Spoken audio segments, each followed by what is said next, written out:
우리가 자주 듣게 되는 인사인 이 평안이라는 것은 무엇을 뜻합니까? 불안함이나 걱정 또한 두려움이 없는 상태를 의미하는데, 그런 의미에서 여러분은 지금 평안하십니까? 우리 각자의 상황과 여건이 아마 다 다르겠지만 동일한 것은 당장 내일의 삶을 감히 예측할 수도 알 수도 없다는 부분에서는 아마 같을 것입니다. 학생들은 졸업을 하고 무엇을 할까에 대한 걱정이 있고, 취준생들은 취업할 수 있을까에 대한 염려, 각종 시험을 준비하는 사람들에게는 합격할 수 있을까에 대한 두려움, 직장인에게는 이 직장에 평생 있어야 할까, 혹은 결혼은 언제 누구와 해야 할까라는 고민들이 있을 것입니다. 그 외에도 작게는 친구나 직장 등 관계적 갈등으로, 재정의 어려움으로, 혹은 질병으로 각기 다양한 고민과 걱정이 있을 것이기에 완전히 평안하다라고는 말할 수 없을 것입니다. 그것이 바로 우리의 삶인 것이죠. 거기에 더해 우리가 살아가고 있는 이 시대는 우리가 아무리 노력을 해도 내가 원하는 것을 쉽게 얻을 수 없고, 끝없이 경쟁해야 하며 쉼없이 달려가야만 하는, 거기에 더해 현재 우리의 삶을 마비시키고 있는 코로나19로 인해 사회의 모든 영역에 제동이 걸려버렸기에 좀처럼 희망적으로 내일을 바라보기가 어려운 그러한 오늘을 살아가고 있는 것이 지금 우리의 모습인 것 같습니다. 이러한 상황 속에서 보았을 때 여러분의 20대, 여러분의 청춘은 지금 평안하십니까? 교회는 그런 우리에게 두려워하지 않고 담대하게 돌파하라라고 흔히 이야기를 합니다. 여러분은 그렇게 살아가고 계십니까? 아니, 혹시 이 말이 여러분들에게 정말 위안이 되십니까? 이 자리에 있는 우리 또한 머리로는 믿음으로 돌파해야 한다라는 것 정도는 이미 잘 알고 있을 것입니다. 그러나 당장 내일의 삶이 보장되어 있지 않기 때문에 늘 불안함과 두려움 가운데 살아가고 있는 것이 바로 우리의 모습인 것이죠. 하나님에 대해서도 막연하게 내 삶을 인도해 주실 거라는 생각은 있지만 그마저도 확신하지 못해 마치 하나님이 없는 것처럼 그렇게 살아가거나 하나님과 나를 분리해서 살아가는 경우가 다수입니다. 하나님이 마치 일하시지 않는 것 같이, 내 삶에만 계시지 않는 것 같이 느껴지기 때문입니다.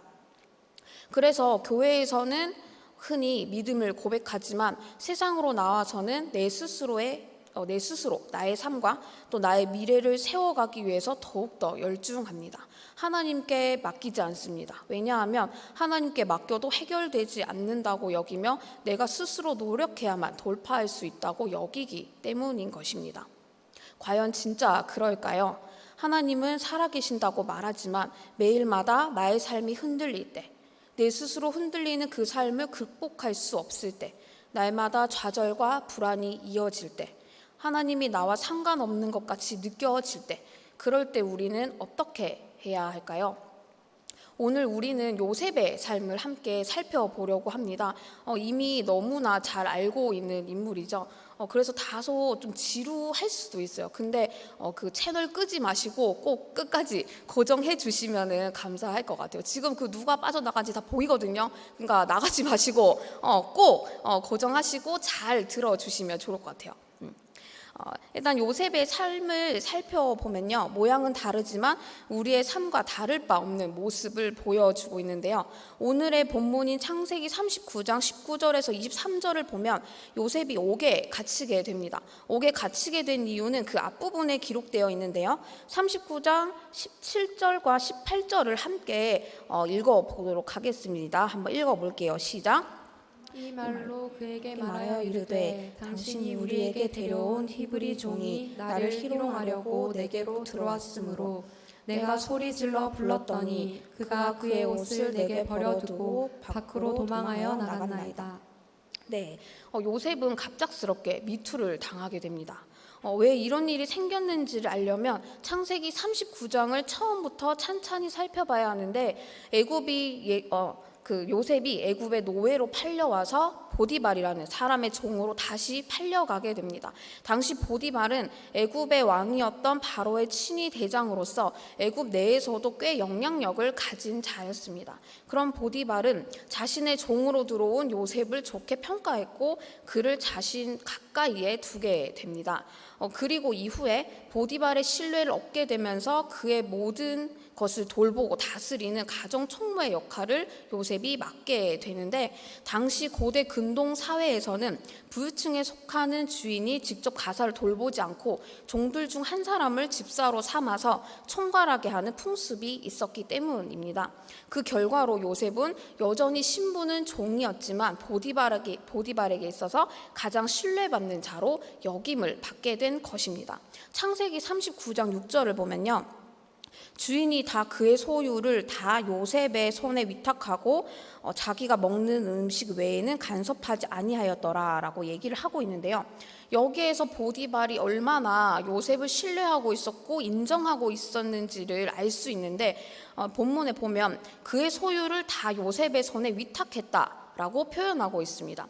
여기서 손이라는 단어는 히브리어로 야드라고 하는데 상징적 의미로 힘, 권력, 책임 등의 의미를 가집니다.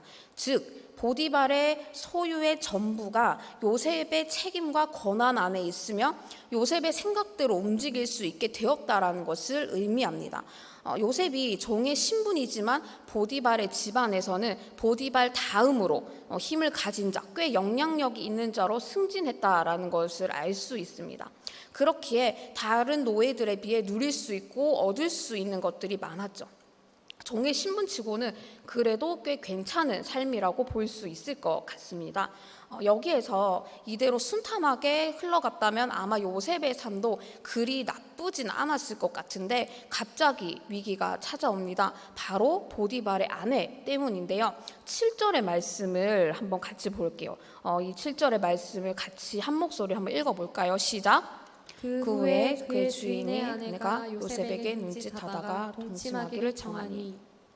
네, 보디발의 아내는 요셉을 보고 다소 다른 마음을 품게 됩니다. 그래서 그를 볼 때마다 계속 동침을 요구하게 되죠. 그러나 요셉은 때마다 단번에 거절을 하며 절대 넘어가지 않는 모습을 보여줍니다. 그러던 어느 날 요셉은 일을 하기 위해 보디발의 집을 찾았고 하필 집안에는 보디발의 아내만 있었을 뿐 아무도 없었습니다. 그녀는 또다시 요셉을 유혹하기 시작했고 요셉은 필사적으로 도망쳤습니다. 그러나 그 결과로 보디발의 아내는 요셉으로부터 자신이 거절당했다는 사실에 깊은 수치감과 분노를 느끼게 되고 그를 모함하기 시작합니다. 바로 거짓 미투로 그를 성범죄자로 몰고 간 것인데요. 사실과 다르게 억울하게 미투를 당하게 된 요셉은 한마디 저항도 하지 못하고 감옥으로 끌려가게 됩니다. 보디발의 집 안에서 그의 주인 다음으로 권력을 가진 자, 모든 것을 누릴 수 있던 환경에서 한순간에 모든 것을 다 잃고 성범죄자로 추락해버린 요셉의 삶. 과연 괜찮다라고 이야기할 수 있을까요? 만약 여러분들이 이와 같은 상황에 처했다면 과연 어떻게 반응했을까요? 요셉은 이때에만 나락의 순간을 경험한 것이 아닙니다. 조금 더 앞으로 가서 요셉이 애굽 땅에 팔려오기 이전의 삶을 좀 살펴보도록 하겠습니다. 창세기 37장을 볼까요? 37장의 3절과 4절을 함께 볼게요. 이것도 같이 한 목소리로 한번 읽어보도록 하겠습니다. 시작! 요셉은 노년에 얻은 아들이므로 이스라엘이 여러 아들들보다 그를 더 사랑하므로 그를 위하여 채색 옷을 지었더니 그의 형들이 아버지가 형들보다 그를 더 사랑함을 보고 그를 미워하여 그에게 편안하게 말할 수 없었더라. 요셉은 자신의 아버지인 야곱으로부터 큰 사랑을 받는 존재였습니다. 그러나 이를 옆에서 지켜보는 다른 형제들의 마음이 그리 좋을 리가 없겠죠. 형제들의 마음에는 요셉을 향한 시기와 질투, 분노가 가득했습니다. 그러던 중 요셉은 자신이 꾼 꿈을 형들에게 이야기하게 되는데 무슨 꿈이었냐면 각각 형제들이 요셉에게 절을 하고 또 해와 달과 11별이 요셉에게 절하는 그러한 내용의 꿈이었습니다. 이 사건으로 인해서 형제들은 요셉을 더욱더 미워하게 되고 이후 요셉을 죽이기로 작정한 원인이 됩니다. 결국 요셉을 향한 분노가 극에 달한 형제들은 그를 유인하여서 광야 한복판의 구덩이에 던지게 됩니다. 원래는 죽일 계획이었으나 다행스럽게 길을 지나가던 사람에게 요셉을 팔게 되는데요. 그 길로 요셉은 애굽의 종으로 끌려가게 됩니다. 이미 요셉은 여기에서부터 나락의 순간을 경험하게 됩니다. 가정에서 가장 사랑을 받는 존재에서 형들에게 버림을 받은 자, 타국의 노예로 전락해버린 그러한 요셉의 삶. 요셉에게 있어서 가장 고통스럽고 절망스러우며 스스로 벗어날 수 없을 것 같은 환경에 직면한 순간, 거기에 더 나아가 모함으로 인해 범죄자라는 낙인까지 찍혀버린 요셉은 과연 어떠한 심정이었을까요? 이때에도 그는 하나님을 감히 신뢰한다고 고백할 수 있었을까요? 반대로 하나님은 왜 요셉을 이렇게 절망의 끝으로 몰고 가셨어야만 했으며 왜 막지 않고 그냥 두셨던 것일까요? 지금까지 우리는 요셉의 관점에서 그의 삶을 살펴보았는데 이 스토리를 이번에는 하나님의 관점에서 한번 살펴보고자 합니다. 오늘의 본문 창세기 39장으로 다시 돌아갑시다. 요셉의 이야기는 창세기 37장부터 시작되어지는데요. 이상하게도 37장에는 단 한 번도 하나님에 대한 언급이 나오지 않습니다. 그러다 39장에서 처음으로 언급이 되는데 어떻게 말하고 있는지 함께 살펴보도록 하겠습니다. 먼저 2절입니다. 함께 읽어볼게요. 시작. 여호와께서 요셉과 함께 하심으로 그가 형통한 자가 되어 그의 주인 애굽 사람의 집에 있으니. 네, 처음으로 요셉의 이야기에서 하나님의 존재가 등장합니다. 뭐라고 말하고 있죠? 여호와께서 요셉과 함께 하심으로라고 말하고 있습니다. 그러니까 다시 말해서 하나님이 요셉과 함께 하고 계신다라고 지금 성경에서는 말하고 있는데 이 표현은 39장 전체적으로 봤을 때 총 4번이 반복됩니다. 어디에서 또 등장하는지 살펴볼 건데요. 일단 창세기 39장 3절에 이렇게 나와요. 그의 주인이 여호와께서 그와 함께 하심을 보며. 39장 21절입니다. 여호와께서 요셉과 함께 하시고. 그리고 23절에 이는 여호와께서 요셉과 함께 하심이라 라고 똑같이 반복해서 말하고 있습니다. 뭐라고 합니까? 여호와께서 요셉과 함께 하신다. 근데 어떤 순간에 함께 하고 계시냐면 그가 애굽의 종으로 팔려왔을 때, 보디발의 노예로 그의 집에 들어가게 되었을 때, 요셉이 모함을 받아서 옥에 갇히게 되었을 때, 그리고 옥중에서 지낼 때, 그가 스스로 해결할 수 없는 절망적이라 여길 수밖에 없는 모든 순간 속에서 하나님은 요셉과 함께하고 계셨다라고 분명하게 말씀하고 계신 것입니다. 그것도 한 번이 아니라 거듭 반복하여 말씀하십니다. 특별히 보디발의 집 그리고 감옥이라는 공간은 요셉에게 있어서 절망과 수치, 패배감을 주는 장소인데 이곳에서 하나님은 요셉과 함께하고 계신다라고 말씀하고 계신 것입니다. 이것으로 보았을 때 본문에 언급은 되어 있지 않지만 형들에게 버림받았던 그 위기의 순간 속에서도 하나님은 요셉과 함께하고 계셨을 것이라는 것을 우리는 어렵지 않게 추측할 수 있습니다. 그리고 반복되는 단어가 또 있습니다. 무엇일까요? 바로 형통이라는 단어입니다. 이 단어가 어디에서 반복되는지 한번 살펴볼게요. 창세기 39장 2절을 보면 그가 형통한 자가 되어라고 되어 있고요. 그다음에 3절을 보면 여호와께서 그의 범사에 형통하게 하심을 보았더라. 23절에 여호와께서 그를 범사에 형통하게 하셨더라라고 나와 있습니다. 자, 그러면 형통이 뭘까요? 형통이라는 단어는 원어적 의미로 보았을 때 번영하다라는 뜻을 가지고 있습니다. 아마 여러분들도 이 형통이라는 단어를 들으면 떠올리는 것이 이 본 의미와 같이 번영하다, 내 삶이 잘 되다, 복을 받다라고 많이들 생각하실 것 같은데요. 번영이라는 단어의 의미도 좀 더 살펴보면 이런 뜻이 있어요. 선하다, 복을 얻다, 번성하고 영화롭게 된다라는 의미를 가지고 있는데 이것을 조금 더 쉽게 풀면 더할 나위 없이 아름답고 존귀하고 빛난 상태가 된다라는 뜻으로, 즉 단순히 삶의 질이 이전보다 더 나아지고 풍요로워진다라는 것을 의미하는 것이 아니라 존귀한 자로 여김을 받으며 실제로 그런 상태가 된다는 것, 이것 자체가 복이며 선이라는 것을 의미하는 것입니다. 본문 속 형통이라는 단어 앞에는 항상 붙는 수식어가 있습니다. 그것은 바로 여호와가 함께 하심으로입니다. 정리하면 하나님께서 함께 하실 때 형통해진다라는 것인데, 이것을 달리 말하면 하나님께서 함께 하시기 때문에 형통해질 수밖에 없다. 근데 그 형통은 세상적 의미의 형통이 아니라 하나님으로부터 선하다고 여김을 받는 것, 존귀하다고 여김을 받는 것, 그것 자체다라고 이야기하고 있는 것입니다. 하나님은 절망의 늪에 빠진 요셉을 구출해 내신 것이 아니라 그냥 그 환경과 장소 가운데 함께 하시면서 그를 존귀한 자로 여기셨다라는 것입니다. 그러면 형통은 무슨 의미입니까? 우리가 생각하는 것처럼 좀 더 나은 환경으로 이끌어 주시는 것, 혹은 절망 가운데에서 구원해 주시는 것이 아니라 어떠한 환경 속에서도 하나님과 동행하는 것, 그리고 그 하나님이 나를 존귀하다 여겨주시는 것, 그것이 바로 형통이라고 성경에서는 말하고 있는 것입니다. 그리고 39장 전반부와 후반부 각 절을 보면 요셉이 주인공이기는 하나 문장의 주어로 여호와께서라고 쓰이는 것을 자주 볼 수가 있습니다. 이것은 그의 삶을 실제적으로 주관하시는 분이 요셉이 아니라 바로 하나님이시라는 것을 강조한다라는 것을 우리가 쉽게 알 수 있습니다. 즉 절망스럽고 인생의 가장 끝자락에 몰린 그 순간 속에서도 하나님께서는 강권적으로 우리의 삶을 주관하시고 인도하시는 분이라는 것을 의미한다라는 것입니다.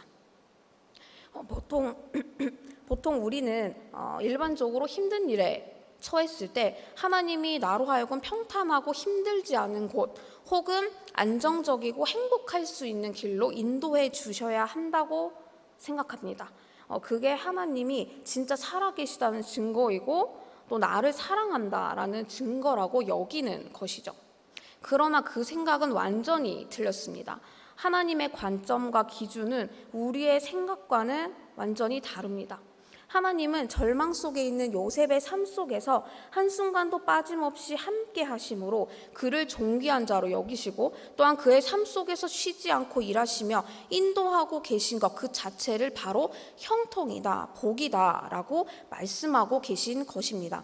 비록 그의 상황이 나아지지 않았을지라도 말입니다. 실제로 요셉은 하나님께서 그를 형통케 하셨지만 여전히 애굽의 노예였고 여전히 성범죄자의 신분이었습니다. 그러나 하나님이 함께 하시는 것, 나를 존귀하게 여기시는 것, 이것 자체가 우리의 삶의 모습과 상관없이 오늘을 살아가고 불완전한 내일을 살아낼 수 있는 유일한 소망이자 근거가 된다라는 것입니다. 아마 요셉도 자신이 처한 상황 속에서 그분의 방법대로 신실하게 일하시며 동행하신 하나님을 경험했던 것 같습니다. 그래서 그 하나님을 끝까지 붙들며 견뎌냈고, 또 그 결과 요셉은 모든 순간들을 이겨내어 그 후 형제들과의 재회를 통해 하나님이 모든 것을 이루셨다라고 고백하게 됩니다. 뭐라고 고백했는지 함께 읽어봤으면 좋겠는데요. 창세기 45장 8절 말씀입니다. 이 구절을 또 같이 한 목소리로 한번 읽어볼게요. 시작. 그런즉 나를 이리로 보낸 이는 당신들이 아니요 하나님이시라. 하나님이 나를 바로에게 아버지로 삼으시고 그 온 집의 주로 삼으시며 애굽 온 땅의 통치자로 삼으셨나이다. 이 요셉의 고백이 참 멋지지 않습니까?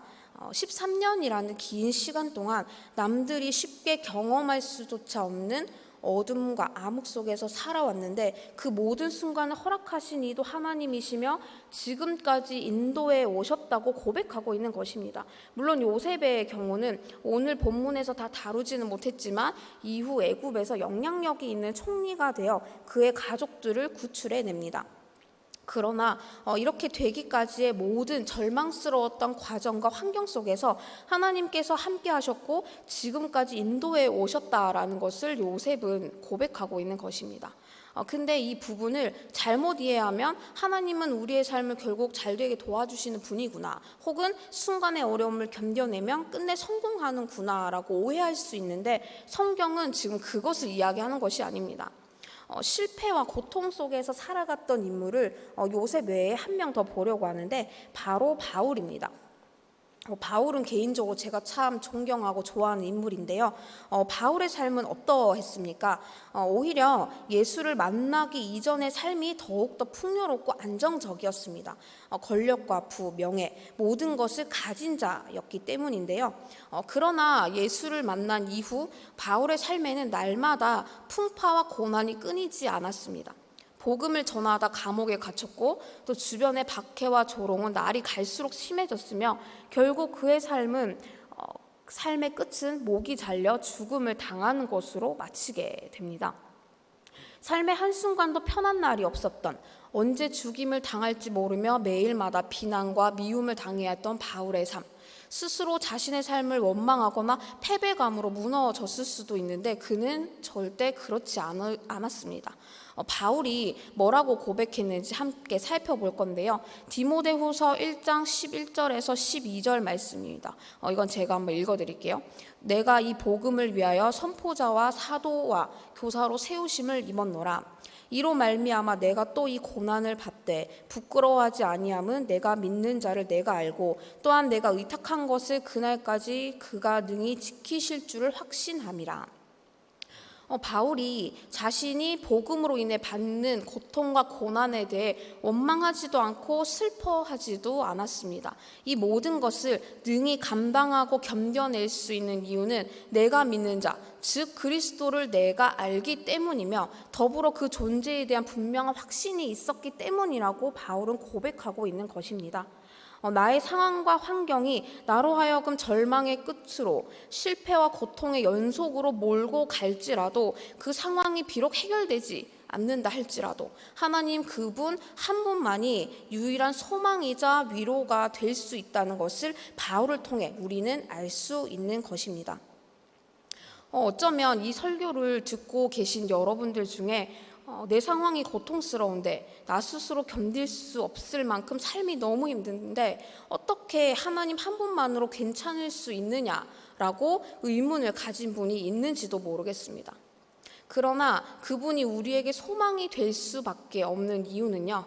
하나님이 죽을 수밖에 없는 이미 고아와도 같던 비천한 우리를 사망으로부터 구원하시며 존귀하다라고 여겨주셨기 때문인 것입니다. 더불어 나의 삶만 주관하시는 것이 아니라 모든 만물을 통치하시고 다스리시는 주관자, 세상의 그 어떤 것보다도 크신 그 하나님이 지금도 내 삶 가운데 한순간도 부재하지 않으시고 함께 하신다는 것, 이것 자체가 이미 우리에게는 감당할 수 없는 은혜이며 희망인 것입니다. 이것이 요셉에게도 또 바울에게도 그 외의 모든 성경 속 인물들이나 믿음의 선배에게도 두려움을 넘어 고난을 이겨낼 수 있었던 소망이 되는 것입니다. 저의 삶도 마찬가지입니다.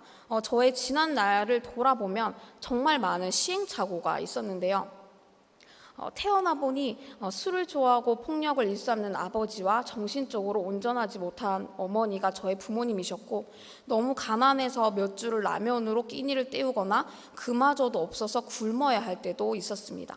그리고 유년기 시절에는 친구들로부터 따돌림을 당해 매일의 삶을 스스로 저주하기도 했었고 청소년기에는 갑작스럽게 아버지가 돌아가시면서 편찮으신 홀어머니를 혼자서 다 책임졌어야 했습니다. 20대로 들어와서도 관계의 갈등으로 인한 상처로 마음의 문을 닫기도 하였고 또 꿈을 위해 준비하던 시험에서도 몇 년에 걸쳐 불합격을 했으며 재정적 어려움에도 시달리고 취업마저도 어떻게 될지 또 내가 결혼을 할 수 있을지 여러 걱정과 두려움에 휩싸인 그러한 불분명한 나날의 연속을 보냈던 것 같습니다. 근데 이런 쉽지 않은 모든 삶의 순간을 살아오면서 하나님은 정말 내 삶에 계신 게 맞을까라는 의문이 들었고 그 의문은 하나님을 향한 강한 불신과 영적 침체로까지 이어지게 되었습니다.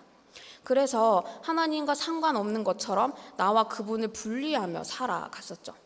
그러나 지금의 제가 여러분들 앞에서 고백할 수 있는 것은 요셉이 그러했던 것처럼 또 바울이 그러했던 것처럼 하나님은 지금도 신실하시며 모든 순간에 함께하고 계셨다라는 것입니다.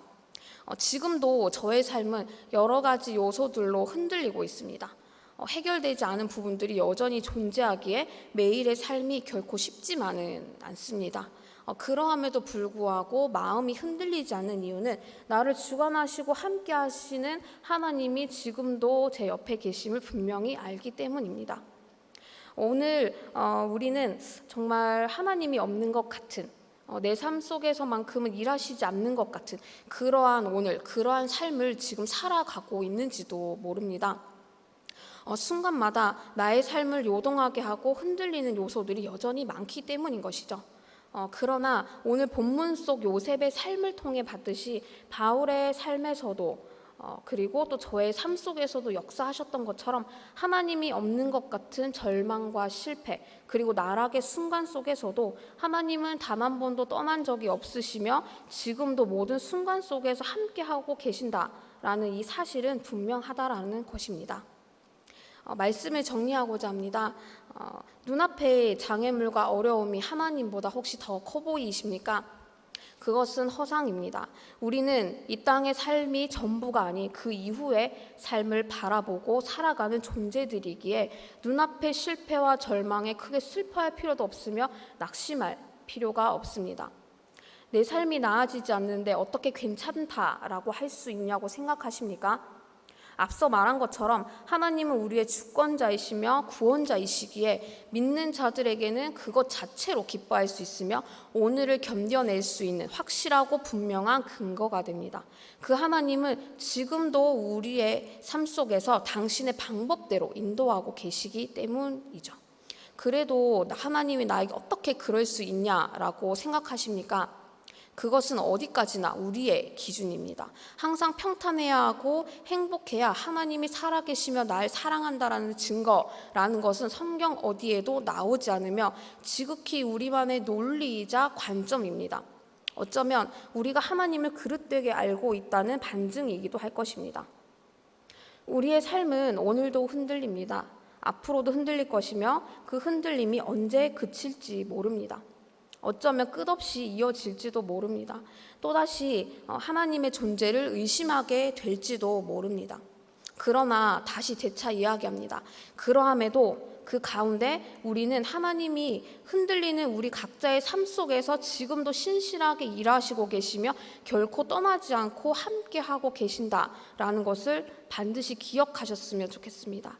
눈앞의 절망과 어려움으로 하나님은 일하시지 않는 분이라고 그릇되게 여겨 하나님을 떠나지 않기를 바랍니다. 그분은 지금 이곳에 계십니다. 상황이 나아지지 않는다 하여서 실망하지도 마십시오. 하나님은 내가 원하는 대로 이루어 주시는 그런 요술램프 같은 분이 결코 아닙니다. 그저 그분 자체가 상황과 환경을 떠나 어떠한 흔들림 속에서도 견뎌낼 수 있는 그러한 유일한 소망이 될 수 있는 것입니다. 흔들리는 오늘을 살아가고 있는 모든 여러분들에게 두려움을 뛰어넘어 신실하신 하나님 한 분만이 정말 평안할 수 있는 근거가 되고 또 지금을 견뎌낼 수 있는 그러한 위로와 소망이 되기를 축복합니다.